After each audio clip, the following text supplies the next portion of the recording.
সকাল সকাল উঠে মুখ ফুক ধুয়ে ধায়ে নিজেকে ফ্রেশ করে গেলাম বাজার। আর বাজারে গিয়ে এটা আমি কি শাক কিনলাম। অনেক সকাল সকাল উঠেছি মানে 9টায়।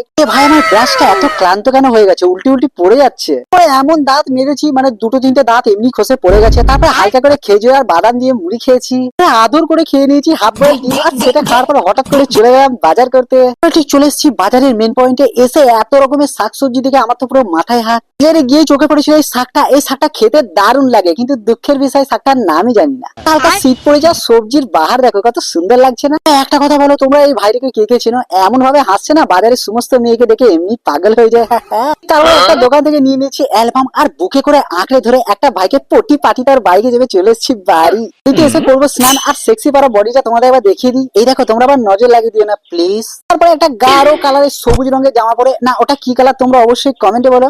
তারপরে শুরু হয়ে যায় আমার আসল কাজ, মানে এই নুনু বয়সের ছবিগুলোকে টুকটুক করে অ্যালবামের মধ্যে রাখতে হবে। অ্যালবামের এত সুন্দর সুন্দর ছবি দেখে তোমরা আবার ক্লাস খেয়ে যাও না, আমি কিন্তু প্রেম টেম করতে পারবো না। এটা হচ্ছে মামা, এটা হচ্ছে আমি। আর আজকে মিনি ব্লগটা কেমন লাগলো অবশ্যই কমেন্টে বলে যেও।